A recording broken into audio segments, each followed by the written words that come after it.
Good evening, Crossway. Great to see all of you here tonight for our Discipleship Bible Study as we begin our study in the book of Daniel.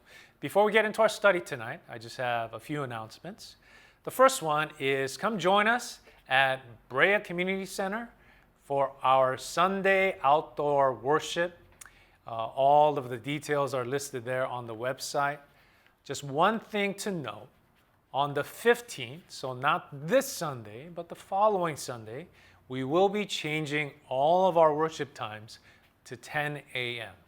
But for this Sunday, join us at our outdoor worship at Brea Community Center at 9 a.m. Also for Irvine, because of the fires, obviously the air quality and all the smoke and ashes, we had to cancel last Sunday at Portola High School. But this Sunday, we will be regathering back at 9 a.m. At Portola High School.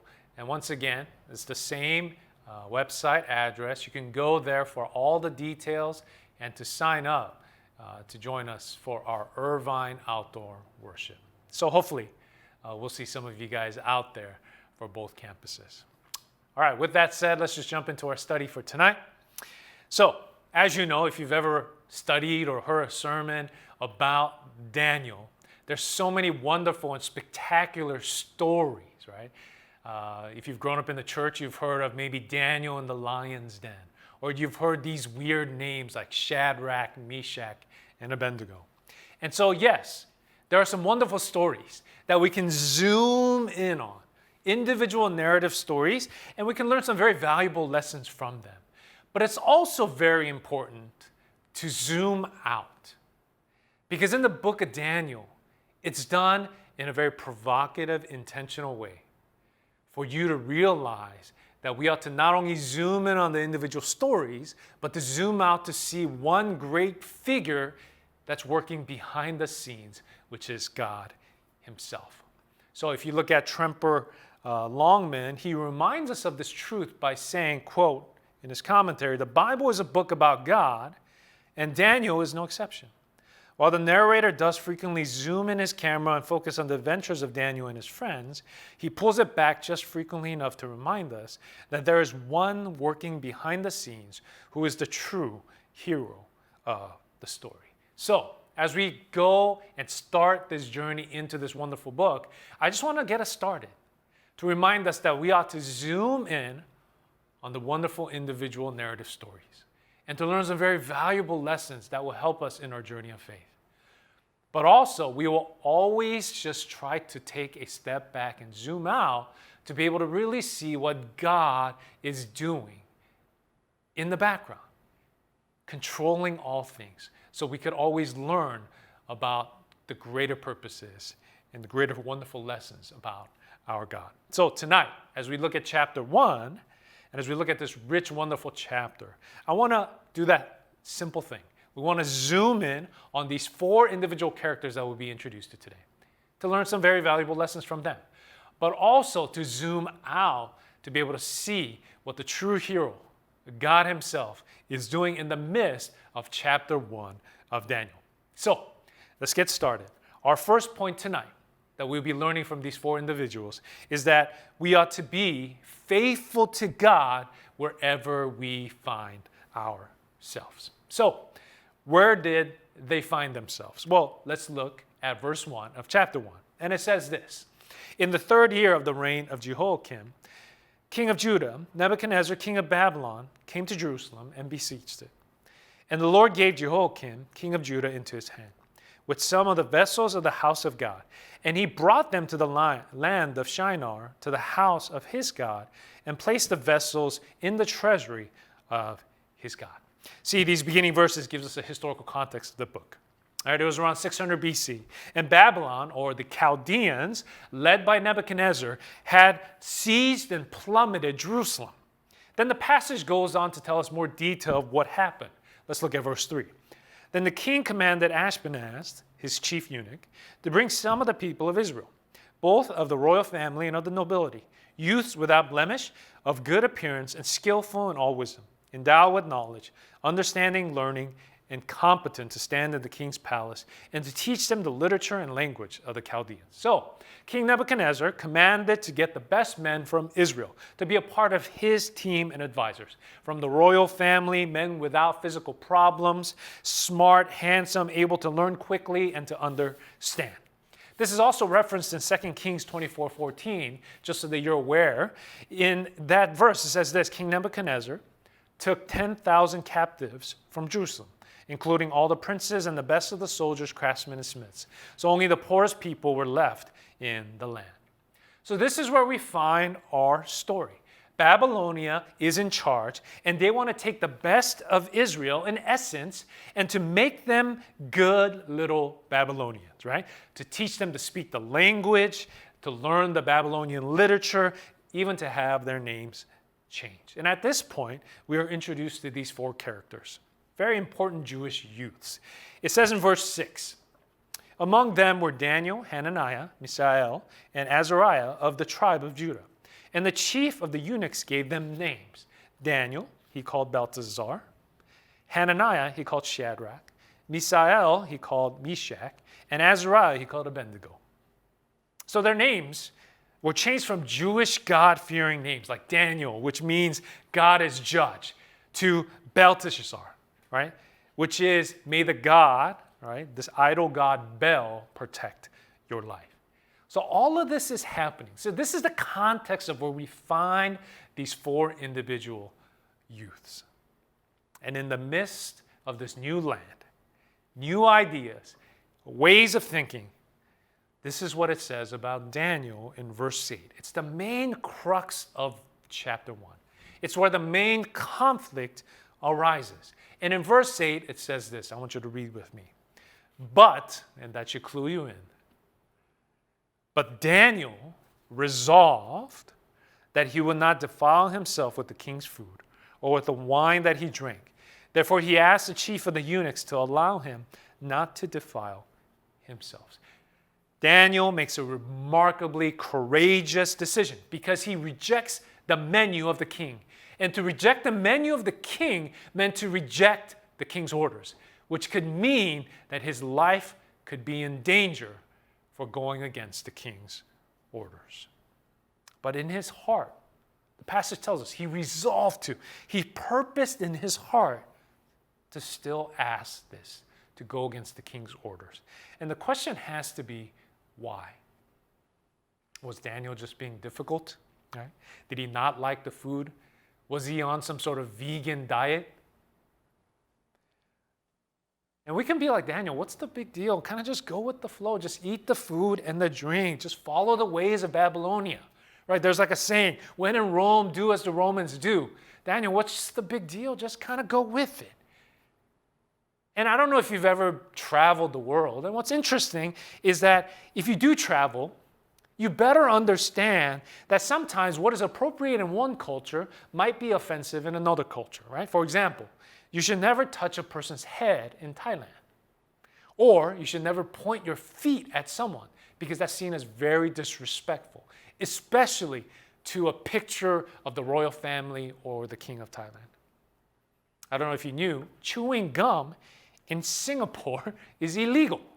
You can be fined up to thousands of dollars. In Abu Dhabi, as well as Dubai, publicly kissing or touching your significant other can land you even in jail. I remember when we went on missions to Japan, you quickly realize it's very different than the way U.S. does things, right? For example, you get off the plane and then you're about to take the shuttle or the train and you realize that people line up in a very civilized way and wait their turn. When you're in the subway, no one talks out loud. You don't even see people wearing sunglasses out in public because it's seen as you being maybe seen as very pompous. But here in our passage, it wasn't just that Daniel was trying to revolt against every little cultural norm in Babylonia, right? If you notice, he kind of goes with the flow of most things that is asked of him. When they gave him a new name, Daniel didn't really protest, right? When he was offered a free ride to Babylonia, to get education, language, and literature of the Chaldeans? Fine. When he was chosen to serve in the king's court, a foreign court, he did not reject the opportunity. So it's like Daniel being in Japan, not talking loud in subways. Like, that was fine, not a big deal. To understand the passive ways of Japanese people and assimilating to that for Daniel, okay, fine. But the issue was, and the reason why he stood up against the king's order, was that he did not want to, as verse 8 tells us, want to, and here's the key word, defile himself. That word gives us great insight into the why. Because eating this kind of meat was against Mosaic law. And it was also food that was sacrificed to idols, making him defiled or religiously unclean. David Guzek, in his commentary, explains this. He says, Daniel did not object to the name given to them because he knew who he was, and others could call him what they wanted. Daniel did not object to the Babylonian education because he knew what he believed. Daniel did object to the food from the king's table because eating it was direct disobedience to God's word. See, name, fine. Learning different things, okay. But when it pushed him into the area of sin and compromising his commitment to God, when it infringed upon his dedication to God, he stood up against it. This is very important. My friends, as believers, wherever God takes us, wherever we end up living or working, like Daniel, our priority must always be in trying to live to please God and not man. And when man tries to push us into the area of compromising our faith journey, the things that we're committing to God, then we should stand up against it. We should be faithful to God wherever he calls us, right? If you look at Galatians 1:10, it makes this point very clearly. It says, as Paul speaking, for am I now seeking the approval of man or of God? Or am I trying to please man? If I were still trying to please man, I would not be a servant of Christ. He's saying, God is my king, so I serve him. If I'm trying to please man, then I'm making man king.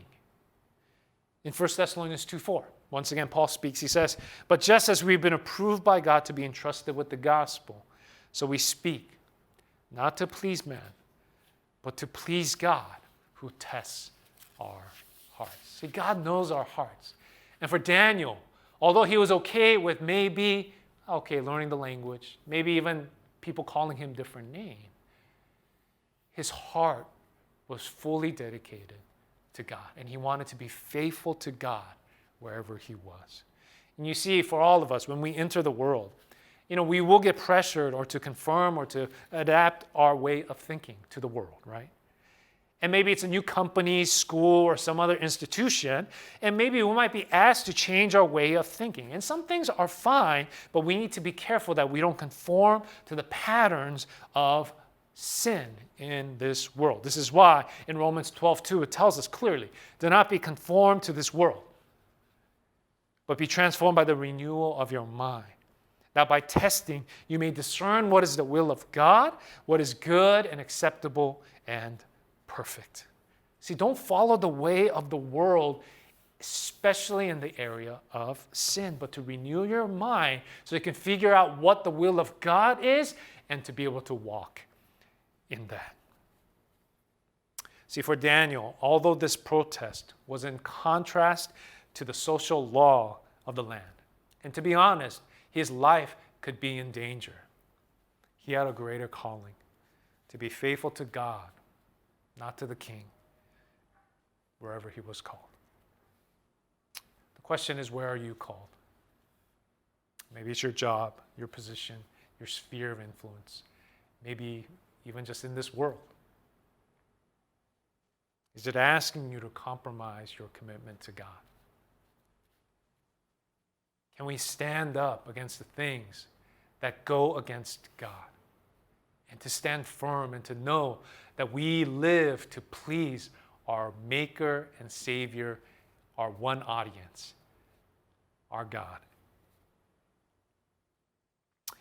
You know, Daniel illustrates how to do this well. I just want to give you two kind of quick points. He does this well by, number one, being shrewd in the way he gets his permission to do this. Because his protest was courteous and strategic. If you look at verse 10 on, it says this. And the chief of the eunuchs said to Daniel, I fear my lord the king, who assigned your food and your drink. For why should he see that you are in worse condition than the youths who are of your own age? So you would endanger my head with the king. Then Daniel said to the steward, whom the chief of the eunuchs had assigned over Daniel, Hananiah, Mishael, and Azariah, he says, test your servants for 10 days. Let us be given vegetables to eat and water to drink. Then let our appearance and the appearance of the youth who eats the king's food be observed by you, and deal with your servants according to what you see. See, Daniel requested to be excused from the king's table, but he made a polite request with a plan, a strategic plan that made sense, showing wisdom and discretion. My friends, as believers, we need to know that making a stand for Jesus doesn't mean that we have to be obnoxious, careless, angry, forceful. No, we have to be wise in the way we deal with non-believers.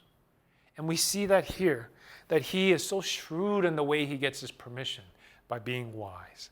The second thing we see here, and I think is very powerful, is he has accountability with fellow brothers. Verse 11, it tells us once again that Daniel said to the stewards whom the chief of the eunuchs had assigned over to Daniel, Hananiah, Mishael, and Azariah. They fasted together on this very specific diet. They were able to be empowered by each other's accountability. If you look at Proverbs 17:17, I love this verse. It says this, a friend loves at all times, and a brother is born for adversity. You see, when we walk and we have to make difficult stands and commitments and to be able to walk in those things, it helps when we have faithful brothers and sisters that can walk with us to keep each other accountable and to be able to do it together. And we see that here. And I find this so interesting because when you look at the story of Daniel and you compare it to the story of Job, it's interesting because they both had three significant friends. But Job's friends became a thorn in his flesh. When things got bad, when it was time for adversity, they pointed him in the wrong direction and they condemned him. While here, starkly different, Daniel's three friends, they stood with him because they were a true friend who loved at all times, that was there, available, born for adversity. It's so important that all of us realize that as Christians, we are never asked to walk alone on this journey. God tells us that he will be with us, but he also reminds us that we have the church, faithful brothers and sisters, that's supposed to walk with us, pray for us, be able to ask us the tough questions so that when we are trying to journey and to be refined and to glorify God and him alone on this journey, that they're able to keep us encouraged, empowered, and accountable. I love that. And so Daniel was able to do this and to be able to be faithful to God wherever God called, even in Babylonia, wherever God has called us. My friends, maybe it's good times, maybe it's at bad times, maybe it's prosperous, maybe it's a time of struggle in some ways. Whether it's young or old, we see in Daniel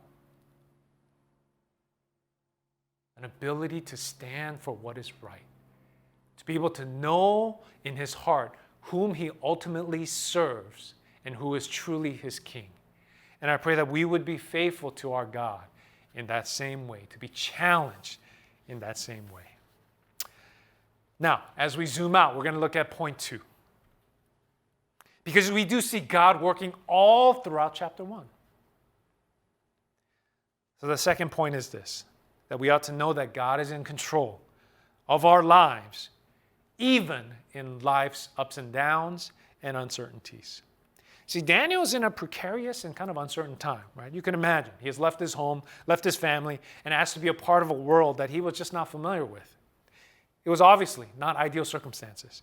And maybe, I don't know if you've ever asked yourself this question like, God, why are you doing this? Why did you take me out of this wonderful place and bring me to this new place that I don't like? Maybe you've thought this and said, God, if you could just take this away, my life would be so much easier. Or, like, what are you doing? I can't believe you're taking me through this. It reminds me of a story that Pastor Chuck Swindoll shared of a seminary student who went to Chicago. He moved there, and to kind of make ends meet, he became a bus driver. He wanted to meet the people of the city and to hopefully have an opportunity to evangelize. In one of the rough neighborhoods at night, he picked up a group of brothers, and it looked like kind of a ragtag group. And then all of a sudden, as they were exiting the bus, they refused to pay. And he asked them kindly if they would just pay and leave. They refused. They dragged him outside, and they beat him up pretty good. So this man who dropped everything to follow God, to become a pastor or a missionary, and so now he's in seminary trying to evangelize on the streets of Chicago. He found himself in bed, bloodied up, bruised, not only physically, but his ego. And he laid there asking this very simple question. God, I'm following everything you're trying to ask me to do. Why are you doing this? Because at that point, he wondered whether God was in control. And you and I, we will have moments in life like that. Maybe it won't be as extreme as getting physically hurt by someone, but there will be moments when we question, God, are you there? Are you working? And Daniel 1, in a very precarious situation for these 4 Jewish youths, the passage clearly reminds us that God, the sovereign God of the universe, is in control.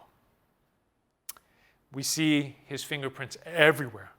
If you want to see these implicit, explicit reminders of God's sovereignty, let's look at verse 2. The biblical author reminds us that it was God who handed Jehoiakim and the people of Judah into Nebuchadnezzar's hand. So clear in the verse. If you look at verse 9, he states that it was God who moved the royal officials to show favor and compassion to Daniel. It's clearly written, God gave. Verse 17 clearly teaches us. He again points to the fact that it was God, the one who provided knowledge and success to Daniel. So much so that in verse 20, it says this, and in every matter of wisdom and understanding about which the king inquired of them, he found them 10 times better than all the magicians, enchanters that were in all his kingdom. Again and again throughout this whole chapter, and you're going to see as we study the rest of this book, throughout the whole book, we see that it is God who is at work in and through the life of Daniel, Shadrach, Meshach, and Abednego, and through all of history. He is in control of all things. Even King Nebuchadnezzar, we're going to continue to see that even his success that he deems attributes to himself, we said it was God that actually hands him that success. It's right. It reminds me of Proverbs 21:1. When it says this, he says, the king's heart is a stream of water in the hand of the Lord. He turns it wherever he will. Even the foreign and pagan gods, their victory depends on the hand of God. I love what Gleason Archer says, talking about this. He says the theme of God's absolute sovereignty is here implied. It continues to dominate the entire book of Daniel, along with the accompanying theme of God's unwavering purpose to bring his people back to repentance through disciplinary suffering, so equipping them spiritually for restoration to the land of promise. The divine motive behind all this dreadful humiliation, suffering, and loss was redemptive and altogether in harmony with God's promises given to the generation of Moses. What Gleason Archer is saying is God is working.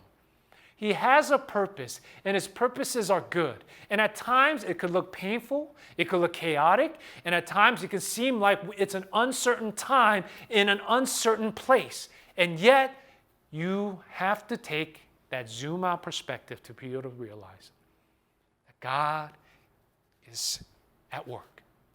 He always has been, he always is, and he always will be. He's in control. You know, in February 10th, 2016,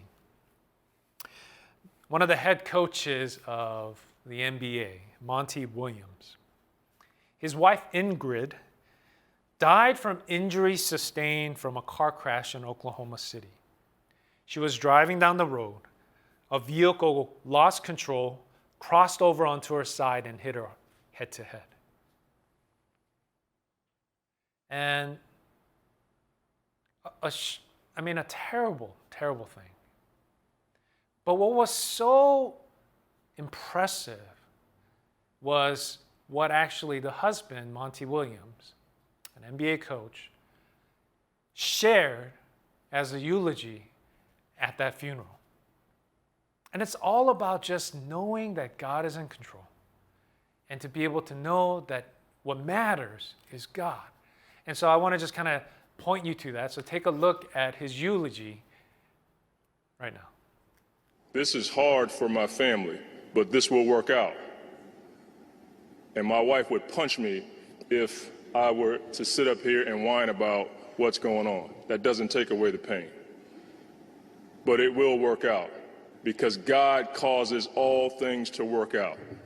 You just can't quit. You can't give in.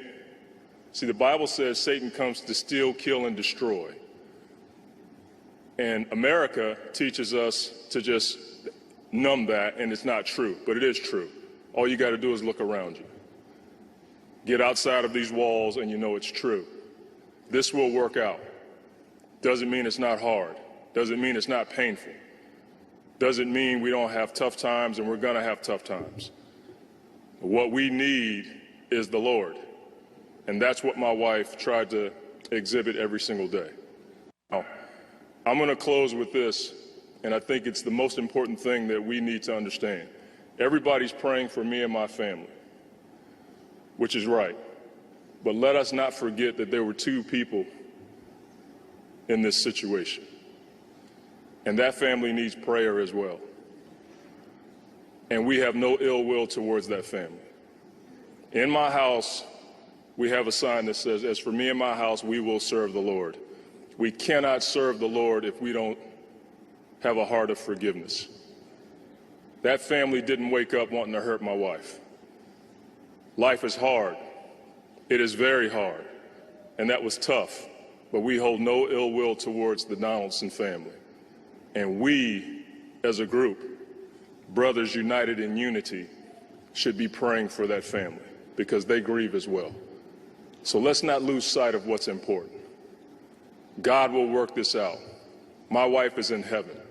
God loves us. God is love. And when we walk away from this place today, let's celebrate because my wife is where we all need to be. And I'm envious of that. But I got 5 crumb snatchers I got to deal with. I love you guys for taking time out of your day to celebrate my wife. We didn't lose her. When you lose something, you can't find it. I know exactly where my wife is. I'll miss holding her hand. I'll miss talking with my wife. Sam and Coach Donovan probably couldn't figure out why I always wanted to get out of the office, me and Mo Cheeks. Mo probably wanted to go do something else, but we always wanted to get out of the office. I just enjoy being with my wife. I enjoy being with my family. And most of the times we didn't do anything. We'd just be at the house sitting around doing nothing. I'm going to miss that. Let's not lose sight of what's important. God is important. What Christ did on the cross is important. Let's not lose sight of that family that also lost someone that they love. I love you guys. I hope I get a chance to hug and shake a hand and give a kiss on the cheek. But let's keep what's important at the forefront. Thank you. We see a man there, right? Our brother Monty, and who understands this truth that God is sovereign. He's in control. He's good. And he's for us. And we see a man whose hope is not in the circumstances of this world. His hope is in our God. You know, I love what Chuck Swindoll said when he said this. When you accept the fact that sometimes seasons are dry and times are hard, and that God is in control of both, you will discover a sense of divine refuge. Because the hope then is in God and not in yourself. My friends, our hope has to be in God. Yes, there will be moments like Daniel and his friends where we find ourselves in Babylonia in uncertain times, not sure of what the world and life is going to bring. And yet, our hope, when it is in God, that we are secure. We are good. Because God is still in control and He's sovereign, even when we are in Babylonia. So I want to encourage you. Our hope has to be in God, right? Not in the world, not in our occupation, not in the way our boss sees us, or not in our circumstances, not in our bank account number. No, our hope has to simply be in God, in knowing that He has everything under His mighty hand. You know, in Hebrews 10:23, it tells us this. It's an exhortation. As the people of God, and the book of Hebrews is all about Jesus. How with Jesus we can have hope. And in light of that, it says, let us hold fast the confession of our hope without wavering. Because our hope likes to waver, doesn't it? Waver to this thing, this person, this job, and so now my future seems secure. Saying, no, hold fast to the confession of our hope in our God. And this is the reason, for our God, He who promised is faithful. Our God is faithful. He is sovereign. He's in control. And we see that in Daniel 1. That through all that these young men, their travels that bring them all the way to Babylonia, and all of it, Daniel makes it very clear. Zoom out and see that God's hand is working in the midst of their life, in your life, and in my life. You know, Hebrews 10:23, it was one of the first sermons I actually ever gave.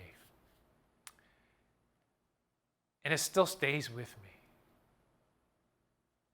Because it reminds me that so many times, at least for me, I like to have hope when things seem to be okay. And yet, when situations seem hopeless, we kind of go in that direction of hopelessness rather than realizing that, no, my hope, if it's grounded in God, and we don't let it waver, guess who we stand on? The one who promised, who is faithful. You know, undoubtedly, we will have situations of uncertainty, and maybe this season has been that, where it's challenging, where the circumstances are not ideal, where we're being maybe challenged to maybe compromise certain areas of our life that belong to God. Tonight, I hope that you'll be reminded that just like Daniel, that our true king, the one that we serve, is the one that we are going to be faithful to. It's not our boss. It's not some other person, but it is God and him alone. And the amazing thing is that we can hope in him because as we zoom out, we see that truly he's actually the only one that we ought to be worshiping because he's the one that is actually in full control. Good, bad, king, servant, all of it, that God is working in our midst. Undoubtedly, Nebuchadnezzar, he wanted to get these 4 and the other many Jewish youths, and he wanted to train them up to communicate to them. Look to Babylonia and look to me for your direction and hope. And Daniel stood up and said, no, I resolve in my heart, no. I don't want to defile myself because I live for another. So I want to just challenge us with that. And as we study the rest of this book, keep this phrase in mind. Zoom in, zoom out. We're going to zoom into these individual narrative stories to learn some very valuable lessons, whether it's accountability with brothers, being wise and shrewd in the way we ask. These are wonderful things. But also, let us never forget to zoom out and to see God who is working. Because what that does is it gives us a greater vision, a greater understanding of what life should look like, even when uncircumstances and things get very challenging around us. So, continue to join us on Wednesday nights. And as I close our time tonight, I want to lead us in just a few moments to pray. So if you would, wherever you are, just to kind of close your eyes and kind of just to think through Daniel 1. And maybe it's a familiar story. Maybe it's something that you learned in Sunday school.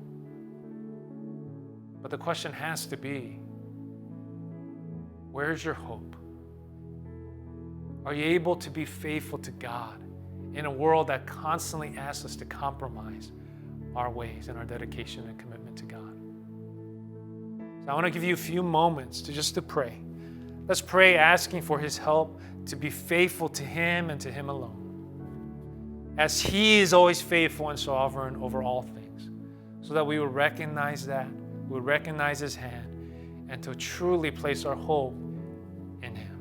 So why don't we ask our God for his help in these 2 things?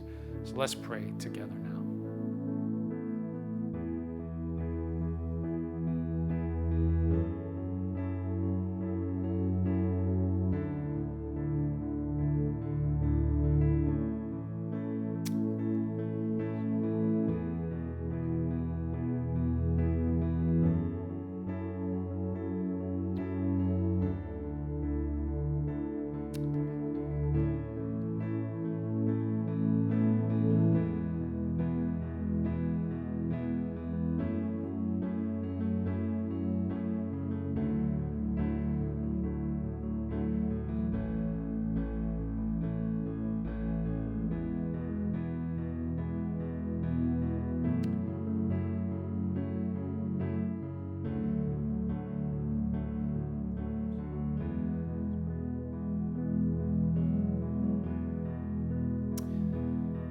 Father God, we just thank you for this wonderful, precious book, Daniel. And we're reminded of just these young men that loved you, that were committed to you. And we see some very valuable lessons that we can zoom in on. More importantly, God, it reminds us of a beautiful, beautiful lesson of how you are always constantly working on our behalf, that you are sovereign and you're good and you are faithful. So help us to trust you, to put our hope in you, and to try with your help to be faithful to you, so that we will not conform to the patterns of this world, but truly to seek your will and to live out your desires in our lives, God. Once again, we recognize that we are weak and we need your help to do this well.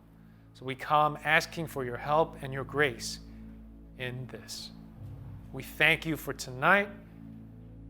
We love you. And in your precious Son's name we pray. Amen. Amen. Well, thank you for joining us for Daniel 1. We are just excited to just dig deeper into this book. I encourage you to read the chapter, maybe Daniel 2, before we start next Wednesday, which will kind of further enhance your depth as we study this wonderful book of Daniel. So with that said, have a great, wonderful rest of this week, and thank you for joining us tonight.